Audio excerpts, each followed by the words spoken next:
President Trump invited 5 African presidents and didn't even know their names. Just pause and think about it for a second. Picture this. 5 African presidents, heads held low, shuffling into the White House like schoolboys summoned to the headmaster's office, only to be publicly humiliated by Donald Trump.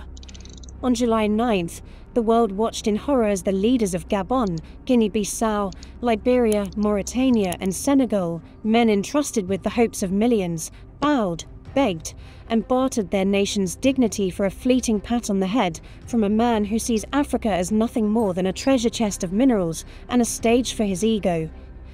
This was no diplomatic summit, it was a grotesque neo-colonial circus, a soul-crushing display of subservience that left Africans across the continent and diaspora gasping in shame and rage.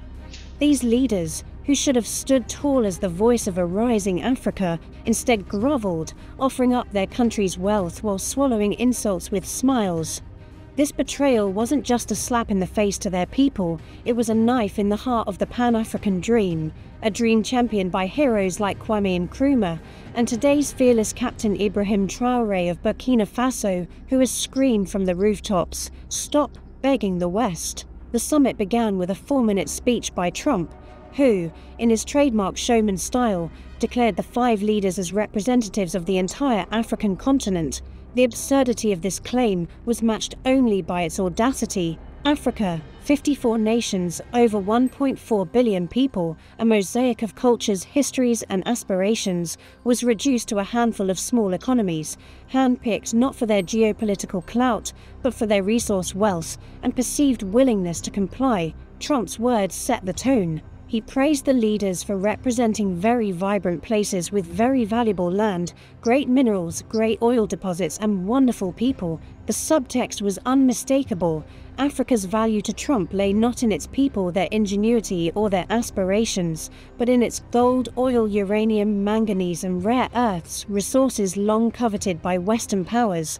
This was no summit of equals. It was a transaction, with African leaders cast as supplicants, their countries as resource depots laid bare for American exploitation. The optics were devastating, a carefully staged production designed to assert dominance. Trump, ever the puppeteer, invited, in reality instructed, the leaders to offer a few comments to the media, transforming the event into a choreographed display of deference. One by one they complied, showering Trump with praise that ranged from sycophantic to outright surreal. Mauritania's President Mohamed Ould Ghazouani, who served as African Union chair in 2024, led the charge, lauding Trump as a global peacemaker and crediting him with halting a non-existent war between Iran and Israel. He even thanked Trump for a US-brokered peace deal between the Democratic Republic of Congo and Rwanda, a claim that ignored the complex realities of those conflicts.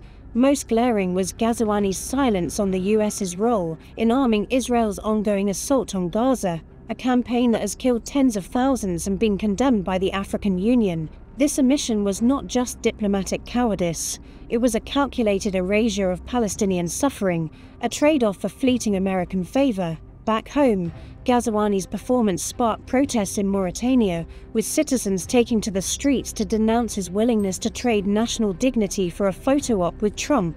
Placards in Nouakchott read, "No more begging, and Africa deserves better," reflecting a growing public frustration with leaders who prioritize personal gain over collective pride. Senegal's President Bassirou Diomaye Faye, elected on a fiery anti-imperialist platform, was perhaps the most disappointing figure in this grim spectacle.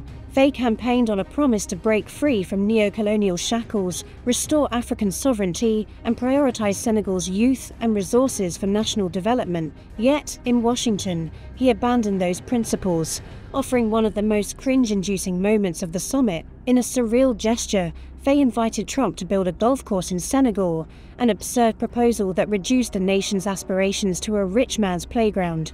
Trump, uninterested in the offer, instead complimented Faye's youthful appearance, reducing a head of state to a superficial caricature. The exchange was emblematic of the summit's tone.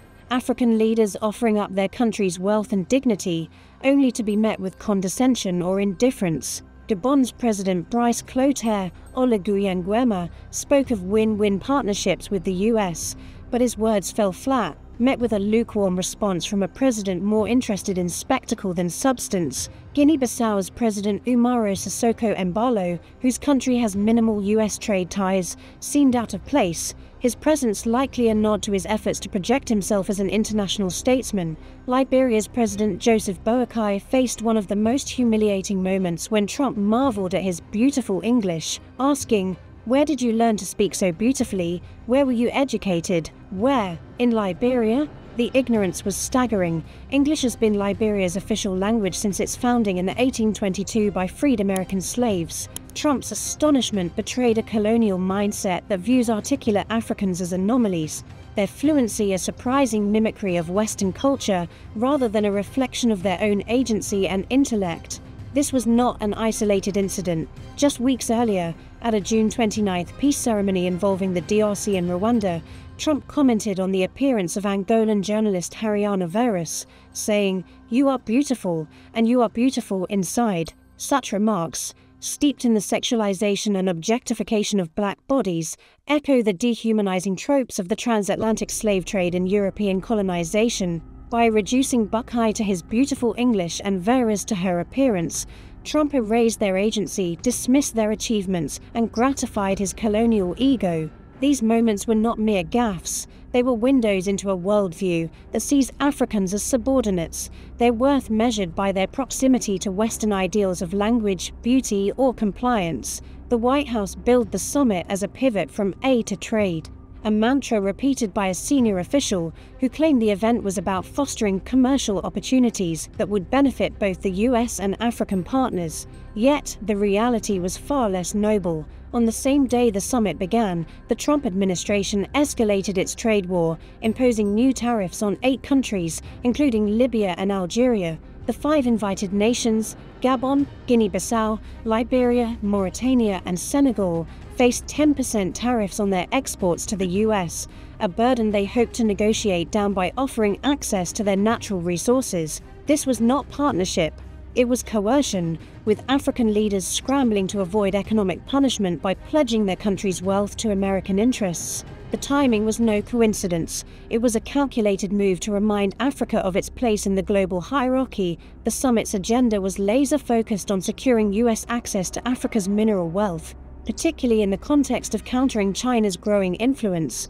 The US is desperate to secure supply chains for critical minerals like manganese, uranium, and rare earths, which are essential for technology and defense industries. Gabon's strategic location along the Gulf of Guinea, a piracy hotspot, and its potential to host a US military base added a geopolitical dimension to the talks. Mauritania and Senegal, key transit points for migration to the US via Nicaragua, were pressed on issues like visa overstays and deportation agreements. Guinea-Bissau, with minimal US trade interest, was an outlier, its inclusion a puzzling choice that underscored the arbitrary nature of the summit's guest list. The leaders' eagerness to tout their country's resources, gold, oil, manganese, uranium, was a painful reminder of Africa's historical exploitation. Instead of demanding equitable partnerships or challenging the West's extractive legacy, they offered their nation's wealth on a silver platter, echoing the colonial era when Africa's resources were plundered for European gain. This was precisely the kind of subservience Captain Ibrahim Traoré has warned against. In Burkina Faso, Traoré has emerged as a beacon of Pan-African resistance, a leader who rejects the West's paternalistic grip and champions African sovereignty. Since seizing power in 2022, he has expelled French forces, nationalized key industries, and forged alliances with nations like Russia to diversify Burkina Faso's partnerships. His message is unequivocal. African leaders must stop begging the West for validation and instead trust in their own people, resources, and potential. Traoré's vision is one of self-reliance, where Africa controls its destiny, harnesses its vast wealth, and builds a future free from neo-colonial dependency. He has repeatedly called out corrupt African leaders who perpetuate this cycle of begging, warning that their subservience undermines the continent's dignity and future. The White House summit was a textbook example of what Traoré rails against: the leader's willingness to praise Trump, offer their resources, and ignore his administration's punitive policies, such as the dissolution of USAID, which provided critical support to countries like Liberia, where aid accounted for 2.6% of gross national income, was a betrayal of the Pan-African ideal. Their silence on pressing issues like US support for Israel's actions in Gaza, which the African Union has condemned, was particularly galling. Instead of confronting Trump on these matters, they played along, hoping to secure temporary relief from tariffs or other concessions. This was not diplomacy, it was capitulation, a performance that reinforced the West's view of Africa as a continent to be exploited rather than respected. The leaders' behavior was a stark contrast to the growing wave of Pan-African consciousness sweeping the continent. From Nairobi to Accra, young Africans are demanding leaders who prioritize their people over foreign interests. Social media platforms like Facebook have been abuzz with outrage over the summit, with hashtags like #AfricaDeservesBetter and #NoMoreBegging trending across the continent. Posts from users in Mauritania and Senegal expressed fury at their leaders' conduct, with one Senegalese user writing, "Faye promised us sovereignty, but he went to Washington to beg for a golf course. This is not the Africa we voted for." In Mauritania, protests erupted in Nouakchott, with demonstrators accusing Ghazouani of selling out the nation's pride. These reactions reflect a broader awakening, a recognition that Africa's future depends on leaders who reject the colonial script and embrace a vision of unity and self-reliance. The question looms large: why do African leaders continue to beg the West, despite the continent's immense wealth and potential? The answer lies in a toxic mix of corruption, dependency, and a colonial mindset that has yet to be fully dismantled. Many African leaders are products of systems shaped by decades of Western influence, systems that reward compliance with aid, loans, and political support. Corruption plays a central role. Too many leaders prioritize personal enrichment over national development, siphoning off resources that could build self-sustaining economies. The West, aware of this weakness, exploits it, offering conditional aid and investment that often comes with strings attached, be it resource concessions, military bases, or policy alignment. This creates a cycle of dependency, where African nations remain tethered to Western capital and approval, unable to break free. The colonial legacy also lingers in the psyche of some leaders, who internalize the notion that Africa is lesser and must seek Western validation to succeed. This mindset, reinforced by centuries of exploitation and marginalization, leads to a lack of trust in Africa's own capabilities. Leaders like those at the White House summit fail to see the bigger picture. Africa is not a small continent, but a resource-rich powerhouse that could dictate global terms if united. Instead, they compete for Western favor, offering up minerals and strategic access in exchange for fleeting goodwill. This is the opposite of Traoré's call for self-reliance, where African nations invest in their own infrastructure, education, and industries to harness their wealth for their people. The West perpetuates this dynamic by maintaining a narrative of African inferiority. Trump's comments, marveling at Boakai's English or Veris's appearance, are not just personal quirks. They reflect a broader imperialist worldview that sees Africans as subordinates, their worth tied to their ability to serve Western interests. This narrative is reinforced through economic policies like tariffs, which punish African nations for asserting independence, and through institutions like the IMF and World Bank, which impose austerity measures that stifle development. The result is a continent rich in resources, but poor in leadership. With too many leaders willing to trade dignity for a seat at the West's table, the White House summit underscored the urgent need for African unity, a vision championed by Pan-Africanists from Kwame Nkrumah to Thomas Sankara, and now Ibrahim Traoré. A united Africa, politically, economically, and culturally, would be a force to be reckoned with. The continent holds 30% of the world's mineral reserves, vast arable land, and a young, dynamic population projected to reach 2.5 billion by 2050. Africa feeds the world, not just through its resources, but through its potential to drive global innovation, agriculture, and energy. Yet, disunity keeps Africa fragmented, with 54 nations often pitted against each other by Western powers seeking to maintain control. A united Africa could negotiate as a bloc, set its own terms, and demand respect rather than charity. If Africa united, the West would panic. A cohesive African Union with a shared economic and political strategy could dictate global commodity prices, control critical supply chains, and challenge Western dominance in institutions like the UN and IMF.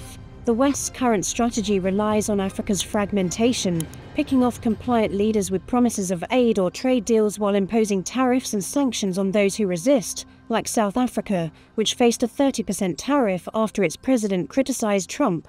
Unity would flip this dynamic, forcing the West to come begging for access to Africa's resources on Africa's terms. Imagine a united Africa refusing to export raw minerals without value-added processing, or a continental trade bloc rivaling the EU or ASEAN. The day Africa unites, the global power balance shifts, and the West's centuries-long exploitation faces its reckoning. The narrative that Africa is a small continent in need of Western salvation is a lie perpetuated to maintain control. Africa is the world's breadbasket, feeding global industries with its minerals, oil, and agricultural potential. It holds 50% of the world's gold, 90% of its platinum, and vast reserves of cobalt, lithium, and rare earths, materials critical to modern technology. Africa's arable land could feed the world, yet it remains underdeveloped due to decades of exploitation and mismanagement. The West benefits from this status quo, extracting resources at low cost while offering aid as a tool of control.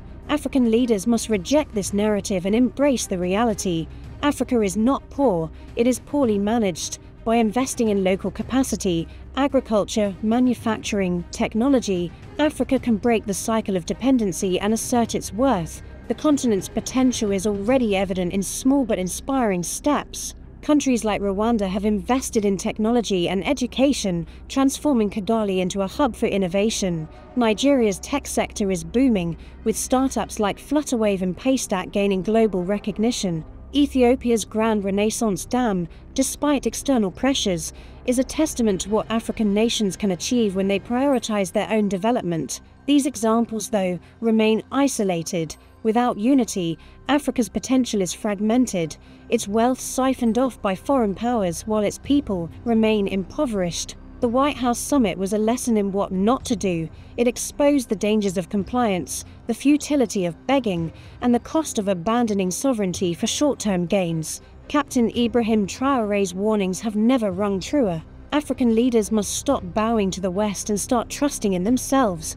The continent's future lies in unity, self-reliance, and a rejection of the colonial mindset that reduces Africa to a resource depot. Leaders like Faye, who campaigned on anti-imperialist ideals only to falter in Washington, must heed this wake-up call. The world is watching, and Africa's people deserve leaders who will stand tall, not bend the knee. The path forward is clear. African leaders must come together, form a united front, and prioritize their people over Western approval. They must invest in education, infrastructure, and industries that harness Africa's wealth for Africans. They must reject the West's conditional partnerships and build alliances within the continent and with emerging powers like China and Russia on equal terms. The African Union must evolve from a bureaucratic body into a true force for integration, with a shared currency, trade policies, and defense strategy. Leaders must listen to their people, who are increasingly vocal in their demand for change.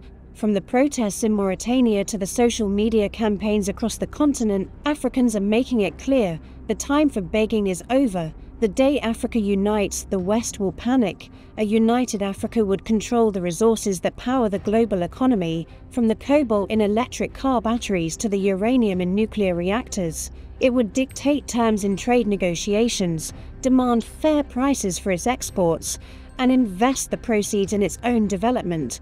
It would challenge the West's monopoly on global institutions, pushing for reforms that reflect Africa's growing influence. It would stand as an equal, not a subordinate, on the world stage. This is the vision Traoré and other Pan-Africanists are fighting for, a vision that requires leaders to reject the lure of Western approval and embrace the power of their own continent. Until that day, spectacles like the White House summit will serve as painful reminders of the work left undone. African leaders must choose. Will they continue to bow, offering their country's wealth to men like Trump in exchange for fleeting favors? Or will they rise, unite, and build an Africa that commands respect, not pity? The choice is theirs, but the clock is ticking. Africa's youth, its diaspora, and its growing middle class are watching, and they will not forgive another generation of leaders who trade dignity for crumbs. The time for unity is now. The time for begging is over.